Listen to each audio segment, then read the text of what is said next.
Hey out there, FA Nation. Welcome to day 3,742 of quarantine, or maybe it just feels like that. I'm here with you, Jen Piacenti, and I'm joined by Adam Ronis. And today we're gonna talk, right? Adam, we're gonna like have our own Zoom meeting here, and we're gonna pretend like we're in person because we were supposed to see each other in New York for our Gotham Diamond District draft, and it got delayed and postponed. And I just miss you, Adam. And so I invited you here for this moment and so we can talk. Thanks. Well, How are you doing? I appreciate the invitation. At least I did get to see you in Vegas for the FSGA. You're right, though. That Gotham draft is always fun. I think I've been in it 3 years now, I believe, and I think you've been in it each year as well. I think we joined the same year. Right, the same year. Yeah. And we usually do sit near each other. I always am interested when those Astros players get thrown out to see your bids. But no, it's a good group. I mean, it's really good people. I'm friends with almost everyone in there. We've had a lot of people in the industry now join the league. We're going to get more industry people joining the league this year. It's just a really good time, even though that's a league where the entry fee is not a lot. It's not a big prize pool, but we always talk about the dynamics of a live draft and how more people are doing online drafts now. But there's just something about a draft in person, and especially since that league is an auction too. Auctions are way better in person. I've done my home league is an auction, and we do it online, and we get through it smoothly. We actually did it in about 4 hours this year, which is not bad. I did an NFBC auction a couple weeks ago, and I think we got that done in a shade under 4 hours as well. But there's just that whole being in person and seeing other people's reactions, and that's the one thing about fantasy drafts I always talk about. There are some people that have been friends for 15, 20 years, and the only time they see each other is at their draft, whether it's baseball or football. So, yeah, that was definitely a draft I was looking forward to, and it's disappointing that we didn't get to do it.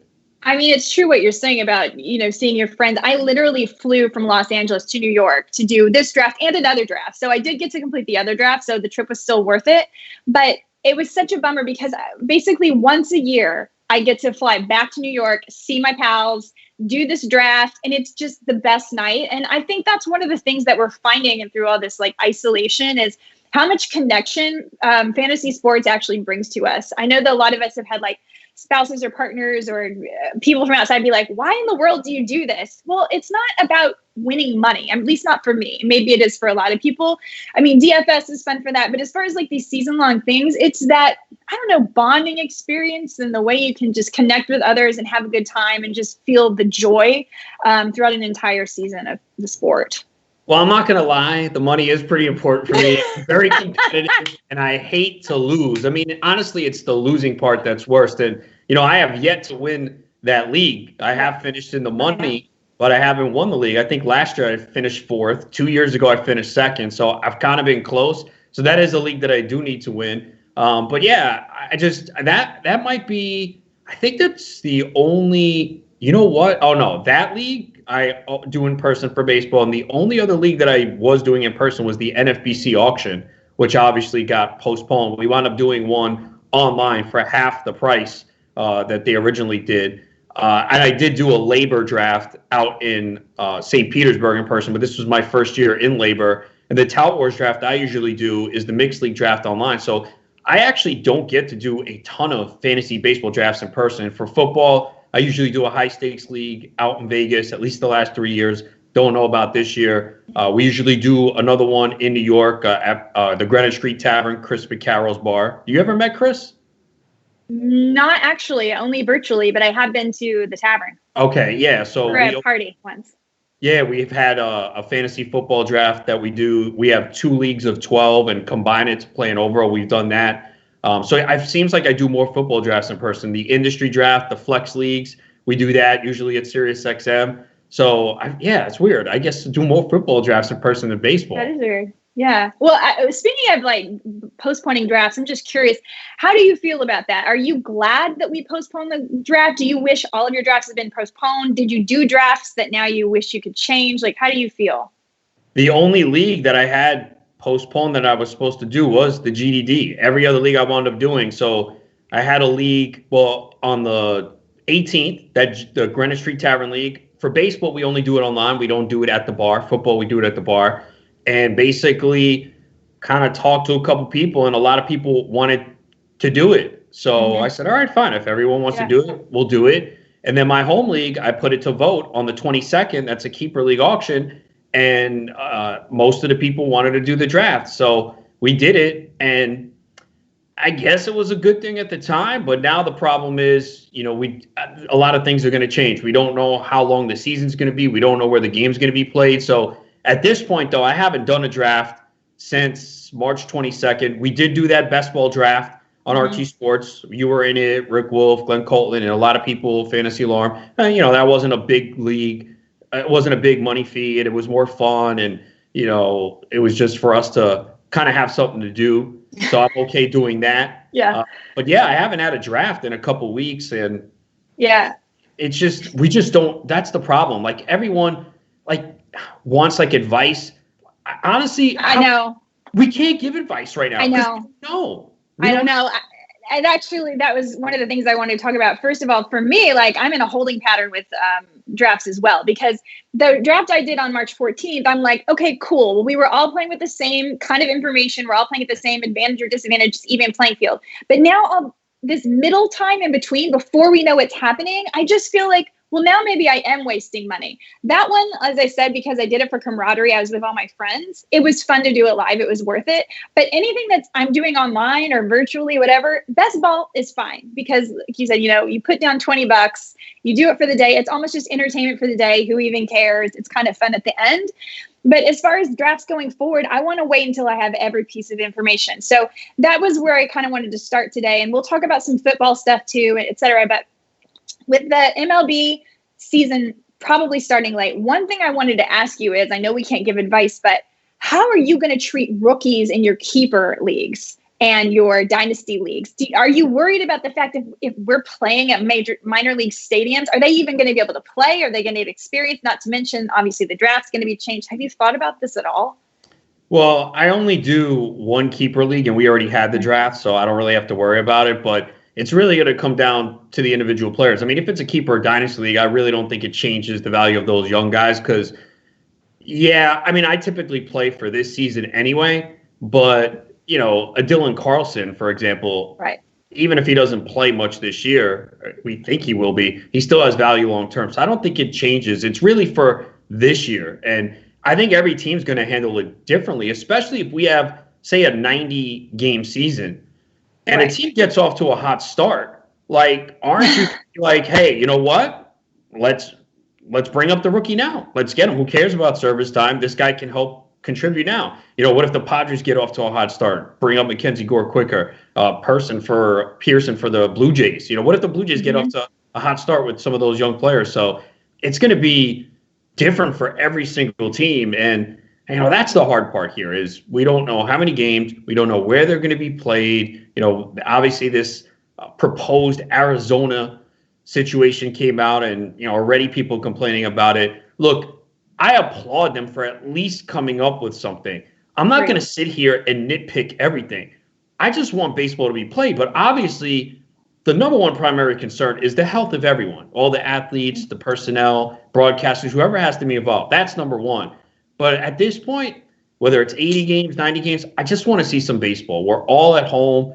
Watching old games is great, but I just want to see baseball be played. So I hope that we have that issue to worry about at some point. I just want baseball to be played. Me too. But I was looking at the plan and I was like, wow, they might be playing games in the middle of the night. I'm going to have to start figuring circadian rhythms into our projections. Who's better at 2 a.m.? And with the rookies, of course, they're expanding the rosters for the first month, they said, if they go back. So there will be options for people to play they may not have before. Platoon players may end up being really more like full-time players. Like someone like Ryan Braun may actually be more like a starter. I was wondering what you were thinking about pitching. If we do only have a 100-game season, does this make long relief more valuable to you? Do you think essentially a reliever like Ryan Presley could essentially be the value of a starter because we're doing 9 games a week or something crazy like that? Yeah, I think they will have a little bit more value, especially if they do implement some double headers, because We know that, especially early on, a lot of the starters are not going to go deep. And that's the way baseball is now anyway. I mean, we give like a standing ovation when a starter throws 6 innings. Like, what is that? So, yeah, I think we're going to see the bullpens a lot. Like, a guy that came to mind, Presley's going, Seth Lugo. I mean, Seth Lugo is a guy that was pretty valuable for the Mets last year. And he's a guy that could come in, throw an inning, maybe pick up a win, get 2 strikeouts, come back 2 days later, throw 2 innings. So, yeah, I think those guys will become a little bit more valuable. Of course, you have to worry about them being overused, taxed too much, and then injuries. So there's just so many unanswered questions here. And if someone thinks they have like this blueprint to draft right now, I think they're completely wrong. Just wait, because every day I'm thinking of new scenarios.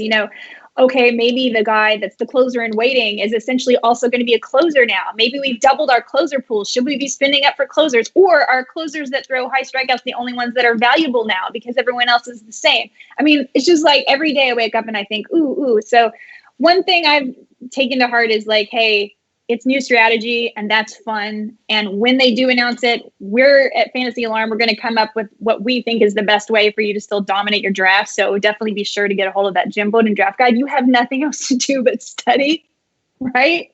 Right. Take advantage of this time. Ask us questions. The player pool in baseball is very deep. So dig in. We got a ton of player profiles. Read them. Even if you just pick up one piece of information that you didn't know before, it's helpful. And especially now with so much information out there and a lot of people savvy, it could be the difference just reading 1 or 2 articles to pick something up. It could be the difference in winning a fantasy championship. So you have this time now. Maybe you were behind in March.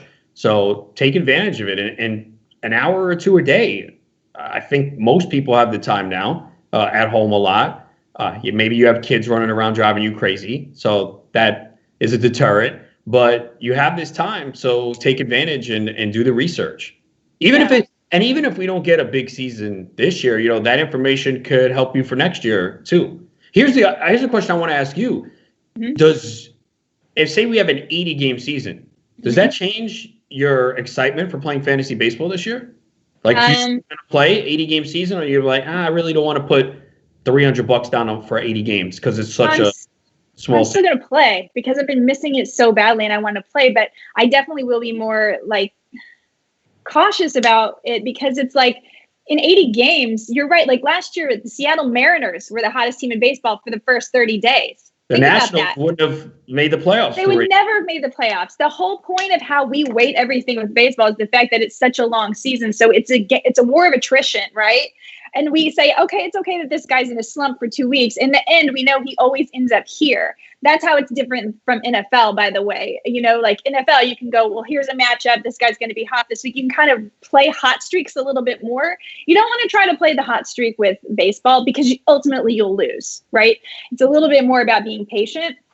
And if we go to an 80-game season, maybe we have to play it more riding the hot hand, or who knows? I'm still going to play. There's no question about it.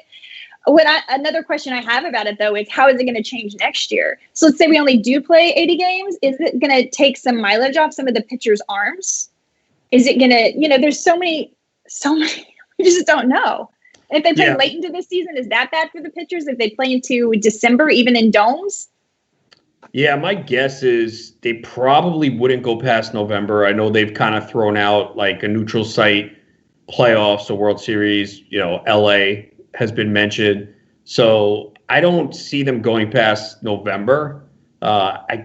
December could be tough. So I don't know if it really trickles into next year. But again, like, we don't have answers. Like, every day we're getting new information. And that's the thing here, is that we just don't know. And sometimes you just have to say, I don't know, because we're all hoping for July 1st or July 4th, right? That's the hope. I know this plan came out and said late May, but I think a lot of people don't think that's realistic. But again, it's better that they're actually discussing a plan and throwing it out there instead of just sitting on their hands and doing nothing. Even if this plan doesn't come to fruition, at least they're like, all right, well, let's see if this can work logically. And it might not. They might vote, come together, and everyone says, no, this isn't feasible. All right, fine. Go on to the next plan. But it's a day-by-day situation right now in life. And we all know that. and we just want to go back to normal. But at the same time, we have to make sure that we don't take risk and put people's lives at risk, because we're seeing way too many people die as is already. Absolutely. And I agree with you. It's exciting that they're even talking about it. I think that's a great sign. But let's jump over to something that we know is happening, the NFL draft. Maybe it's not happening the same way, but it is happening. I'm curious, Adam, I want you to rank your top 3 wide receivers in the draft. Yeah, number 1 for me is CeeDee Lamb of Oklahoma. Okay. I mean, that guy has made an impact since day one. He makes highlight reel catches. Just amazing what he can do. So I think he's a big-time playmaker. I know he doesn't have the typical size, but he's shown he can win contested balls. So I think he's going to go, obviously, in the first round.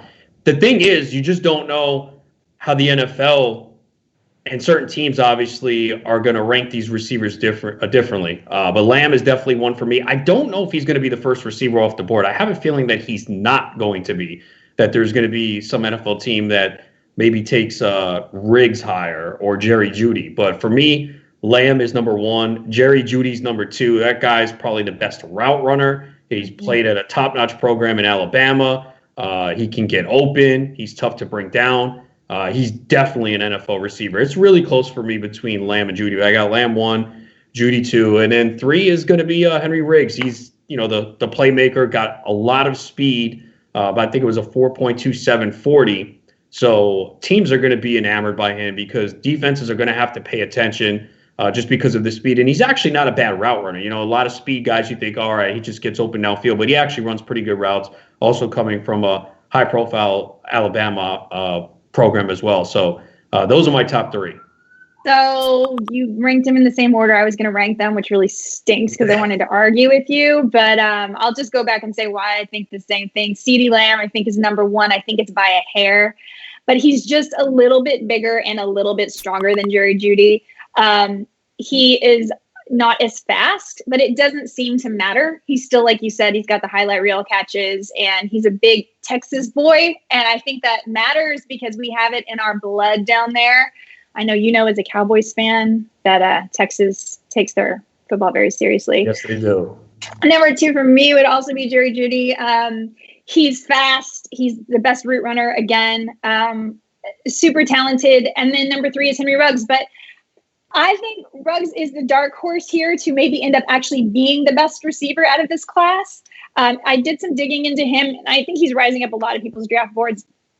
Part of why his numbers are so low is because he had to share with Jeudy, right? I mean, how many targets can you get when you have 2 guys this talented on the team? Ruggs is also a multi-sport player, so he originally played basketball, and then he ended up being even better at football. But he plays all around.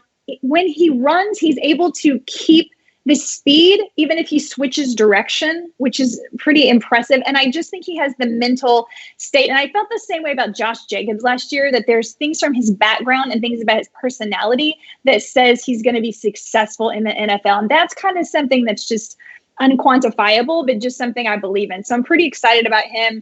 And those 3 guys, I think they're all good. Now, who needs a receiver? Who's getting these guys? A lot of teams in the first round. The Jets could use a receiver. Denver could use a receiver. San Fran. I think Judy's going to wind up in San Francisco, is my guess. That would be brutal. That would be a really everybody good else. Because, I really like Deebo Samuel, but, they lost Emmanuel Sanders. Dante Pettis hasn't panned out. So they could definitely use a receiver in that offense. I know they got killed. So I think Judy's going to be there. CeeDee Lamb, for me, is either Denver or the Jets. I'm not sure if the Jets are going to take a receiver there. They could use one, but they might go in a different position. If not, I could see Denver taking him and pairing him with Cortland Sutton. I have a feeling that the Raiders are going to take Riggs. I just feel like the Raiders like those speed guys. So you had an article out, I believe, yesterday about Shaun Perriman, which was really good, talking about how probably some people are sleeping on him when they shouldn't, that now he has the opportunity in New York, possibly, to do what we had expected him to do a few years ago. But should the Jets take someone, like let's say they take CeeDee Lamb, what about Perriman then? Would you downgrade him? Yeah, I wouldn't feel as good about him because it's an offense that you can't count on a lot of guys to perform. Remember, this is still an Adam Gase-led offense, and we've seen Right. players just really not thrive under Gase. I mean, look what Kenyon Drake did, Devontae Parker after leaving Gase. So I don't think that's a coincidence. So that's the concern. The way it shapes up now, Perriman's in a spot where he's going to get a lot of targets. He's on a one-year deal, but he's essentially taken Robbie Anderson's spot. He had 18% target share last year. And, Perriman the last 2 years, when he's been given the opportunity to throw the ball, he's performed well. And people forget this guy was a first-round pick for the Ravens in 2015. He had the injury and things didn't work out. I kind of wrote in there some personal issues that he went through. And that's a thing, too. We don't know what these guys go through off the field. And we've all been there. Yeah, we have to go to work, but you go through things and it affects your work, whether you like it or not. And I think a lot of times people treat these guys as robots, like, oh, they get paid $10 million, just go out there. Well, they're still human, and there's all these factors. We've seen it in baseball. Guys go through a tough divorce. We find out after the year. Wife's pregnant, and, I think it was documented with Jose Ramirez, like his stats after he had the baby and when he started to hit again. So those are things that we can't measure that make it difficult in fantasy. But Perriman had his dad, I think suffer was a stroke, and his dad played in the NFL. One of his best friends died as well. So I don't know if that affected him, but it's something that happened in 2016 when he wasn't performing. But Perriman's got the size, he's got the speed, and it's basically, I wrote that for those that are drafting now. And I know a lot of people hate to draft in April. Like, people argue, why are you drafting in April? Well, there are people that do. And Perriman's price is like insane right now. He's a 54th receiver off the board in FFPC league. So if I'm doing a draft now, I'm taking him in that spot. And yeah, if they do draft a wide receiver, it's going to hurt Perriman a little bit. The target share goes down because they do have Crowder. They do have Chris Herndon. But if I'm doing a draft now, I'm taking Perriman in that spot, because even if he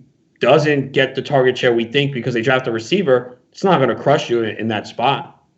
I think it's interesting what you said about us not taking into account off the field issues that could be going on. It's the same as what I was saying for Henry Ruggs. He lost his best friend, who was also a number one draft pick, going to be, going into the NBA. And he carries that really close to his heart. And he feels a lot of responsibility for it because he was sick when his friend went on the drive. They were supposed to be driving together and the car hydroplaned. It was a freak accident. And so since then, he's never called in sick. He's got this mind of a warrior. He's doing it for not just himself, but for his friend. Again, with the Josh Jacobs thing, growing up with living on a hotel room floors and, having nothing and then being successful. I love those stories, and they work both ways. They work to help. They work to hinder. So I do think it's really great when someone can go back and figure out, well, why is this guy suddenly good? Now, can you figure out what happened with Devontae Parker? Was there anything? No, it's funny because I think it was 2 years ago. So I love Devontae Parker coming out of college, and I would draft him every year. Then I think it was 2 years ago, I was reading an article about him in training camp, and they were saying that he was never drinking water. He wasn't eating breakfast. Like, he wasn't doing, like, these are things that you would think, you're a professional athlete. Your body is your tool to make money. You would take care of it. But I think what happens is a lot of these guys dominate in high school and college, and it's easy. And they just dominate on pure athleticism and skill. Once you get to the NFL, there's a lot of guys better than you. You can't do that. You need to, the details matter. So when I read that, I was like, wow. No wonder why he was probably having hamstring issues. No wonder why he wasn't even eating before practice. Like, I don't eat breakfast a lot, but I'm not an athlete. I'm not up playing football. When I don't eat, I don't have energy. So I don't know how he was doing all that. So then I saw this article saying, yeah, he's starting to eat better now. He's taking care of his body. I'm like, all right, this is going to be the year for him. And it didn't happen. He played well that year. He didn't get hurt as much, but he just didn't perform. And I don't know. I guess sometimes it takes guys a few years to really figure things out. Again, Adam Gase being there, I don't think helped. But, man, Devontae Parker really emerged last year. And last year was the first year I did not have Devontae Parker. I just said, all right, I'm out. It's just I've waited all these years. I've been patient. Last year I didn't have him. I did get to use him in DFS. But, yeah, it's one of those things where it just took some time for him. We did see flashes of him his first few years. We just never saw consistency. And then last year, he was one of the best receivers in the second half. Well, he probably is still keeping up his health, though. He must be drinking water and having electrolytes. Hopefully now. He's figured this out. they've said, Tom Brady and Justin Verlander are two people that have been very big about health. Like Justin Verlander sleeps 10 hours every night. Tom Brady's super healthy. Frank Gore even is very attentive to his health. Able to play at this age. I mean, yeah, that's why. So if I were Devontae Parker and I were breaking out in like my 6th year in the NFL or whatever it is, I would be like, all right, it's time to get very serious about my health now, because he could still have quite a few good years if he could end up being like Emmanuel Sanders and just playing for a while. Well, Sanders was another guy a couple years ago. I think he was like 28 at the time. He's like, yeah, I've decided to cut out fast food. And I'm like, wait a second. It's like this long now? Look, everybody's body's different. I know Chadwick Joe loves McDonald's and eats it all the time. And everybody's body handles it differently. And look, we all have a craving for fast food. I don't even eat it much anymore.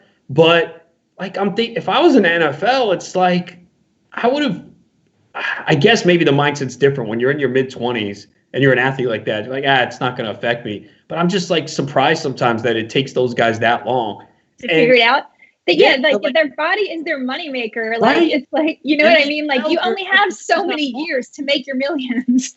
I don't get it, but especially since you would think an agent, nutritionist, doctors on the team would tell them this stuff and drill it in their head. I would be listening. I'm like, all right, well, I'm not going to last long in the NFL. I mean, the average span for an NFL player is very slim. It might be, 2 to 3 years? So I don't know, but everyone's different. But yeah, I read an article in the Athletic that most of the Dodgers are giving up dairy.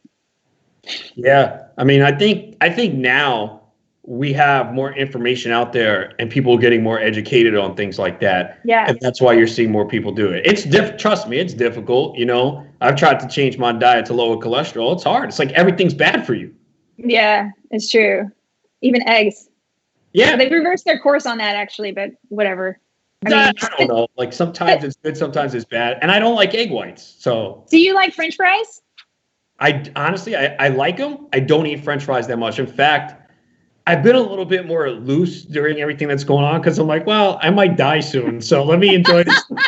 I know that's. Let me just go ahead and clog up my. But no, yeah, like I had fries the other day, but honestly, I eat fries maybe once every 2 months now. I really cut out fries big time.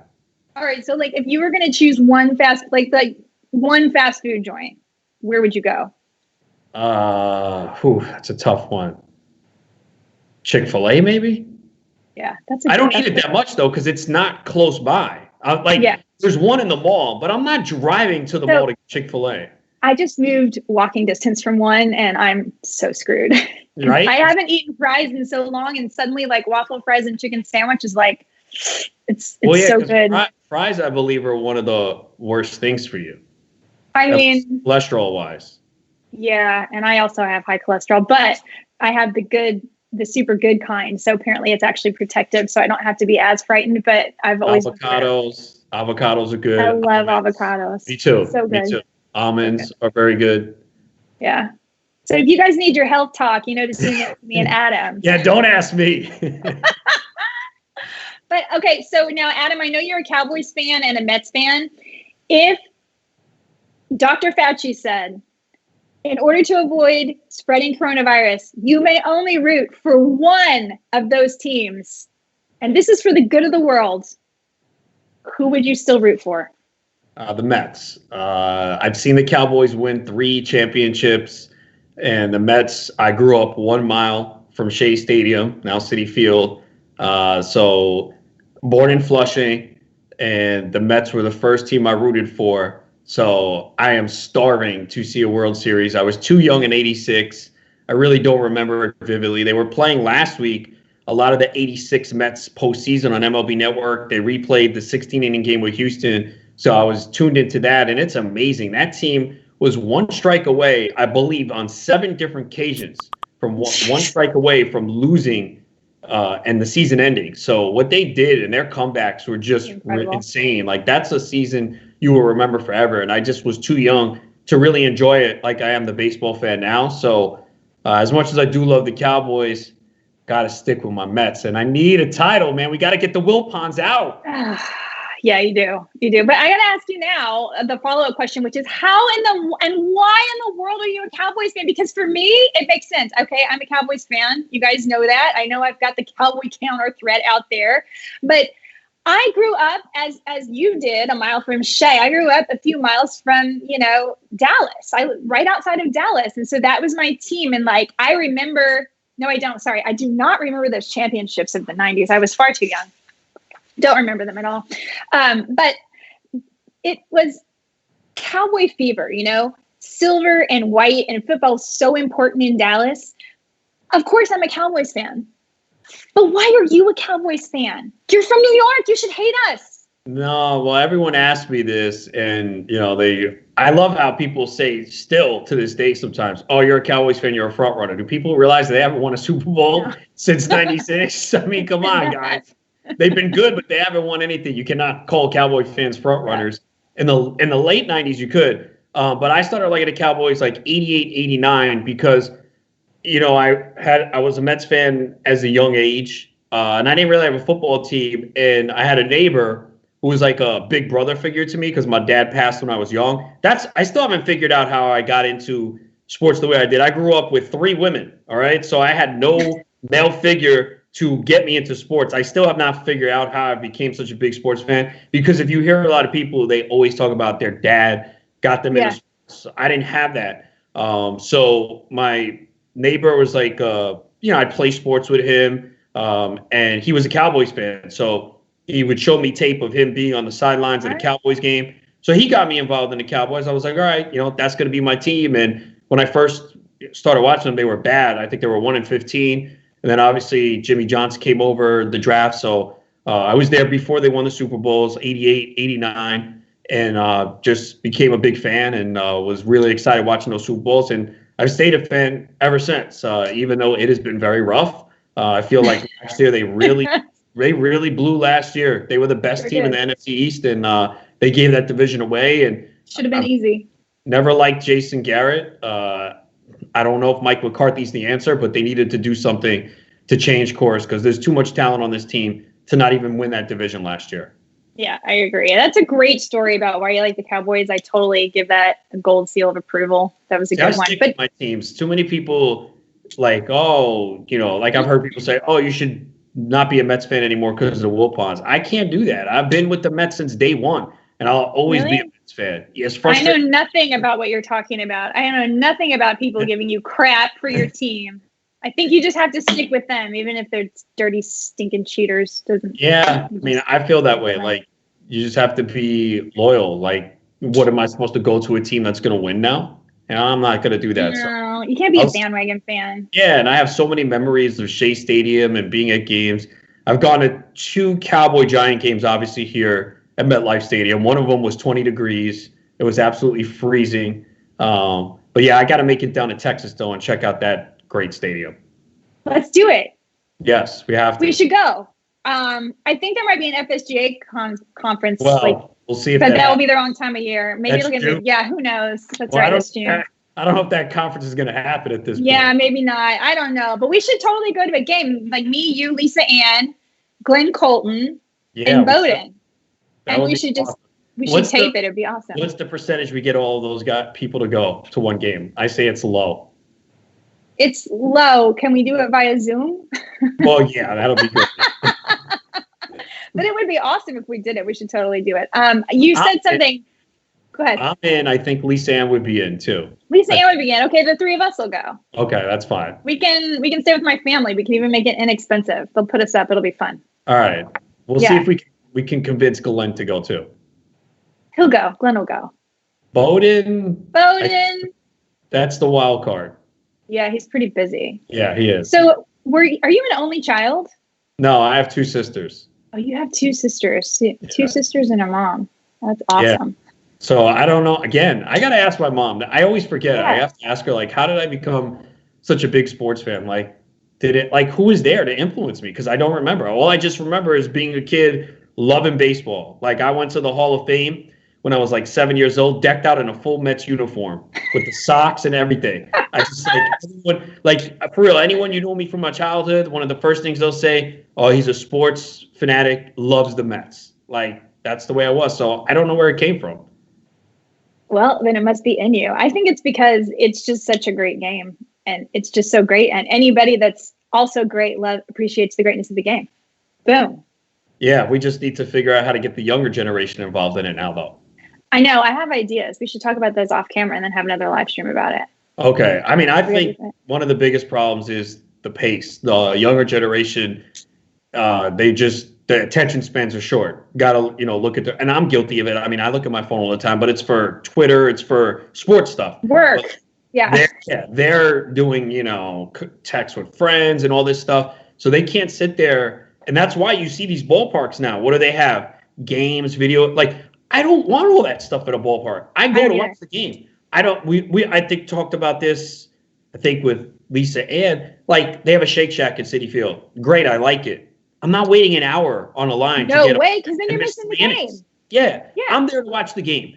I can get food and all that other stuff at any time. That's one of the problems too with the ballparks. And I understand why they do it, because it's families, the kids, and you want to get people there. They don't care if you watch the game. Their goal is, all right, we need to get people to the park. Right. We need to make money. So if they see these games or, different types of foods, I mean, we didn't have all these food varieties when we grew up at the ballpark. It's insane. They have everything now. Sushi. Ice cream in a helmet. Right. Simple. Hot dogs, pretzel. That's it. Now you got pizza, sushi, Shake Shack, all this stuff. Oh, I wonder then if that's why, when I would go to the Rangers games with my dad, I mean, we would stay for the game. Most of it, sometimes we'd leave a little early if I was young and he wanted to get me home. But I actually get annoyed when I go to a game and people that I even know love the game want to leave early. Do you leave early? Never. In fact, never. Well, I will say this. Care if you're losing. As in the last year or two, I'm more willing to, but not fifth, sixth inning.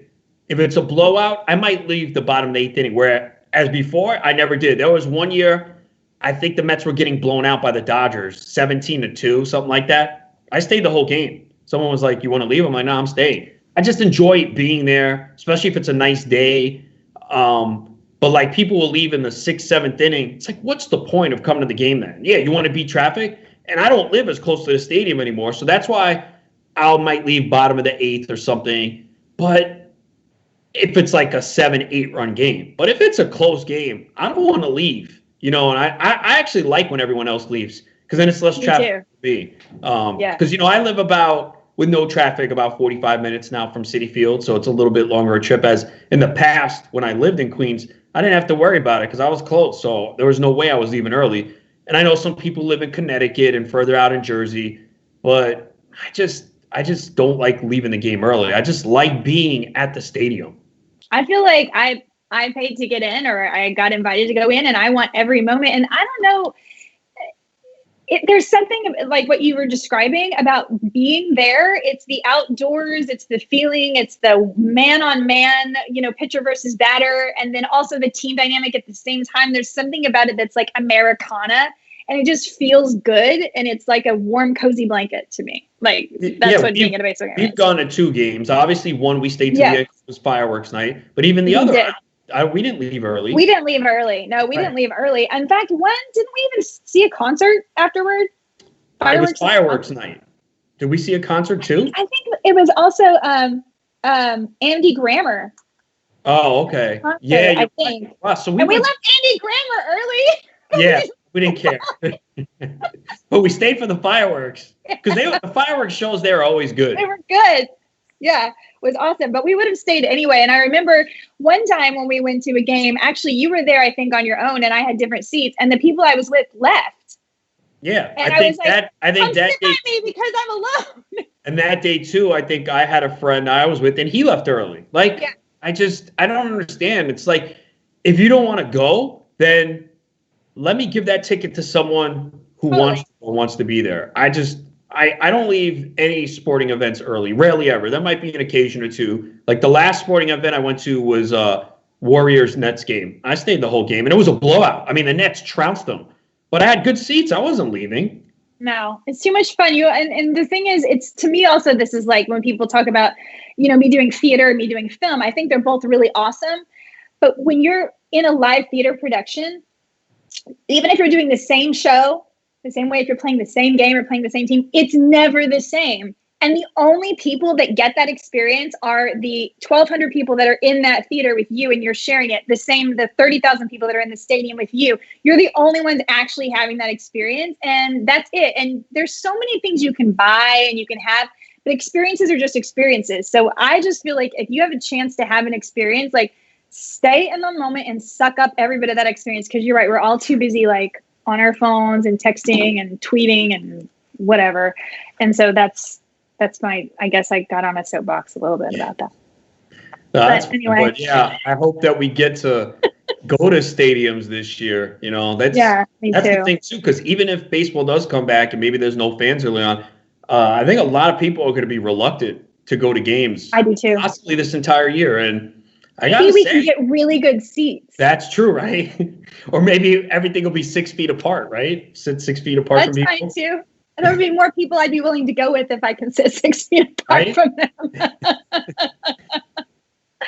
All right, we've been talking for way longer than we intended to, but let me just ask you one wrap-up question before we say goodbye. And I got to know, where's the first place you're going to go when this whole, quarantine is lifted? What are you going to do first?